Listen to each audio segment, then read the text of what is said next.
Paul sends them to check the structure, and by seeing up close they realize it's a gate. Suddenly a bright light starts glowing inside the gate, so Ulf fires a flare to take a better look at the rest of the structure. They see a symbol known as Event Horizon, which represents a boundary in which events can affect an observer. Carla calls it the end of existence and scans the gate, confirming it's made from the same material as the sphere. At that moment the crew hears a weird noise, which shouldn't be possible in a vacuum. Paul tells them that the ship's AI picked up a transmission and is sending it to them through their communicators. This transmission says welcome. When the light begins glowing brighter, a woman appears in the middle of the gate. In the near future, Earth is slowly dying because of all the damage humanity has caused and people are desperate to escape. One day a giant black sphere appears out of nowhere near Mars, so 6 astronauts are sent to investigate on a spaceship called Achilles. For 8 months the crew spends the journey in hibernation. Carla keeps dreaming about her daughter and her mother, who tragically died in a car crash 2 years ago. When there are only 8 hours left to reach the sphere, the crew is woken up. While they take a moment to stretch their muscles and clear their heads, Carla notices that Ruben is rather rattled because this was his first time hibernating and she advises him to rest. However, Ruben prefers to blog his experience since he has a massive amount of followers. Afterward, Carla meets with Commander Paul and they try learning more about the sphere by scanning it, but the ship's AI can't find anything out there. Kara thinks they should go back, but Paul wants to finish their mission anyway. The lack of data makes Ruben even more nervous than he already is. The crew decides to contact Vance, the head of the expedition program, who tells them people on Earth are eagerly waiting for an answer to the mystery. They can't disappoint them, so the mission must be completed. Sometime later Carla starts hearing her mother's voice in the corridors, but she doesn't see anyone around. At the same time, Ruben is startled awake by creepy whispers in his room. When Carla gets to her room, Vance video calls her, saying he's worried about her because she's been looking tense. As Carla assures him she's fine, the call is suddenly cut off and the ship's AI announces the sphere is causing an anomaly. Carla runs to the main deck and finds the mysterious sphere shooting a very bright beam of light at the ship, which is causing various issues in the system. The rest of the crew also runs to the deck and Tez points out the light seems to be a way to show the ship where to go. As the ship continues to get closer, the AI picks up a noise coming from the sphere. When Carla analyzes it, they decode a message that repeatedly says DEUS, which means God in Latin. Ruben panics and asks the crew to go back before he runs out of the room. Carla thinks they should pause the trip and wait until the AI fixes the comm so they can inform Vance of this in case it's a hostile alien, but Paul decides they'll keep going. Afterward, the crew checks on Ruben and finds him crying in the corridor. He's still panicking and says the light is Judgment Day sent by God, which he knows because the voices told him so. Ruben asks for the mission to be cancelled again before he leaves.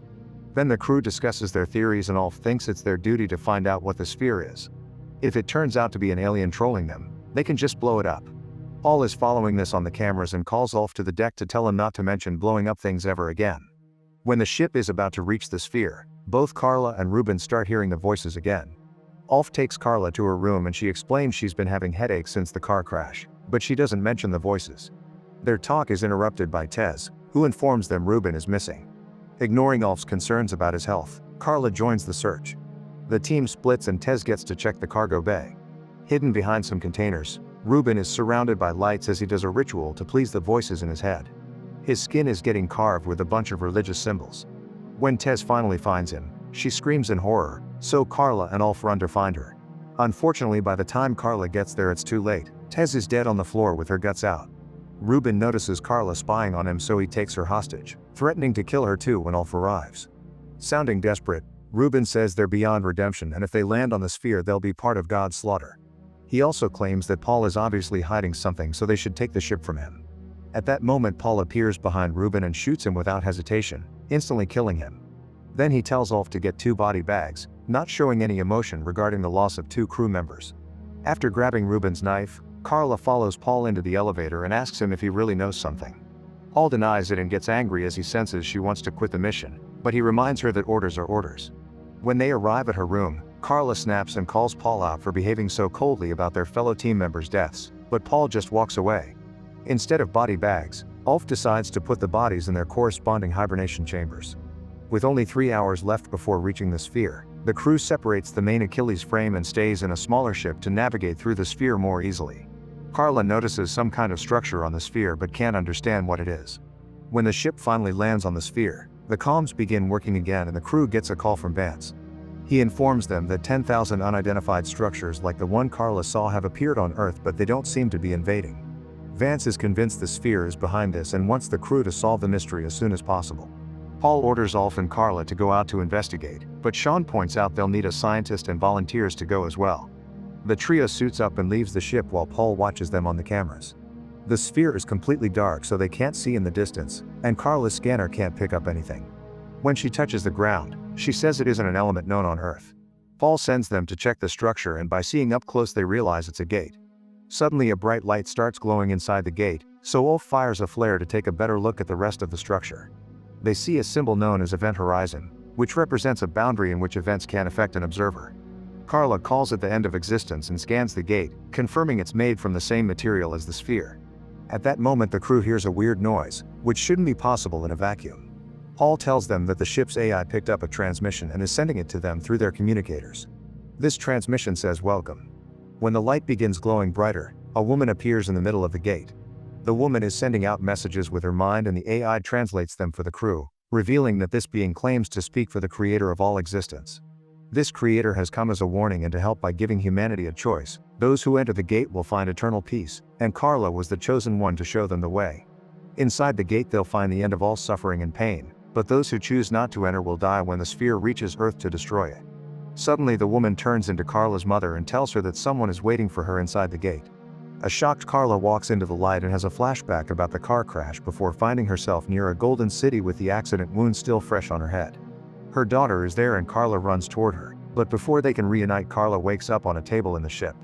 After having a seizure, Carla throws up and wonders how she got there.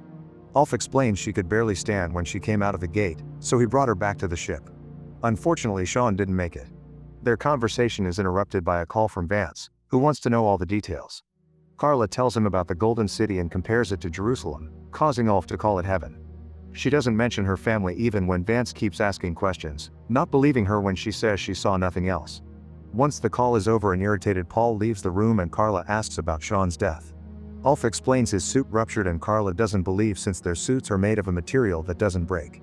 Then Ulf says Sean didn't secure his glove correctly and he decompressed, but Carla doesn't buy this either since Sean was a very experienced explorer. A very suspicious Ulf reminds her that everyone makes mistakes and tells her to rest. Carla wants to explore the sphere again, however Ulf informs her the ship is already leaving and follows her out. When they reach a corridor with no cameras, Ulf asks Carla what she really saw inside the gate, so she tells him about her family. She also explains she doesn't trust Vance and Paul because it seems they're hiding something.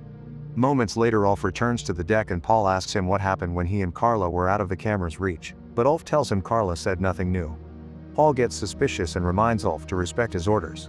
Once the ship is out of the sphere's orbit, the AI announces the crew should be ready to hibernate in 1 hour. After grabbing Ruben's knife, Carla goes to the pods and checks Sean's body, especially his suit. Next she breaks the lock to Paul's room with a knife and goes inside to search for clues. Paul sees her on the security cameras and sends Ulf after her. In Paul's room, Carla finds a gun and some very interesting files. Soon Ulf appears outside the room and Carla stops him by pointing the gun at him. Having read the files, now she knows he's a former Elite Corps soldier and used to be known for being the best. However, Ulf explains that was left in the past and swears he doesn't know anything about the sphere. Carla forces Ulf to go back to the main deck, where she points the gun at Paul instead. He points out this is mutiny and the punishment is death, so Carla retaliates by revealing that Sean was killed by a gunshot. She thinks Ulf did it since he used to be a hitman. The tense moment is interrupted by a call from Vance, who promises he isn't her enemy and claims all his scientists believe she truly saw heaven. He also plays a video showing people on Earth gathering on the streets, desperate to leave the planet after having seen the footage of the sphere Vance broadcasted. Carla is left in shock and Paul uses the chance to jump on her. After some struggle, Carla manages to push him off and shoots him in the chest to kill him. Then she notices she got hurt during the fight and her stomach is bleeding.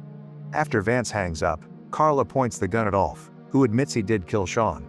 However, he doesn't want to kill her because he also wants to know the truth about the sphere and what she saw. Deciding to trust him, Carla lets Ulf take her to the infirmary and bandage her wound. Once she's feeling better, Carla admits she wants to go back to the sphere, but Vance controls the AI. Ulf reveals he has the code to override the AI, but they would have to drop the heel since the Achilles is too big to control manually. They'd lose the main propulsion and their trip back to Earth would take more than 5 years. Carla is losing hope, yet Ulf has an alternate plan up his sleeve. Then Carla returns to the deck and calls Vance to tell him she'll destroy the sphere if necessary, since she believes it's a lie. Vance activates some classified files that show her the element she found on the planet, revealing he was the one who built the sphere. There's no God, he did all this to save 6 billion people and kill the remaining 15 because Earth is overpopulated. There's no God and the gate in the sphere can't actually destroy Earth. It was all a lie to make people panic and cause them to run toward the gates that appeared all over the planet. They thought they were entering heaven, but they were actually walking to their deaths. Carla doesn't understand how this could make her hear her family, so Vance admits he installed a chip in her head after the accident, which was also his fault. Everything has been part of his plan to train Carla for this trip. A crying Carla calls Vance a monster and shares a tale her mother used to tell her about how everyone deserves a chance to survive. At that moment, Ulf contacts her, announcing he's got his hands on the Achilles core. Vance realizes the duo is planning to destroy the sphere and orders the AI to begin the ship's auto-destruct sequence. Alarms start wailing and the AI announces that the Achilles will explode in 3 minutes. Carla furiously shoots the hologram machine to end Vance's call before contacting Ulf, who gives her the code to separate the main ship from the huge cargo structure. Ulf is still stuck in the elevator, which doesn't move fast enough for him to return to the main ship in time. He tells Carla to leave without him, and at first she refuses, but at that moment the self-destruction is triggered and the Achilles begins exploding at multiple spots at the same time. Carla has no choice but to separate the ship and watches in horror how all the explosions destroy the main structure, thinking her friend is dead. However, Ulf suddenly contacts her, revealing he crossed over at the last second. Afterward, the duo celebrates their survival with a drink, and Ulf explains that since they lost half of the Achilles, the detonation of the core will have to be done manually. Carla accepts this and says they'll do it together. However, when the ship lands on the sphere, Ulf closes the door behind him and tells Carla to go back to Earth so she can tell everyone the truth. Carla leaves on the ship and shares a final goodbye with Ulf, who waits until the ship is far enough to detonate the core and destroy the sphere at last. Carla is now traveling alone to Earth, and the AI informs her that the trip will take 7 years.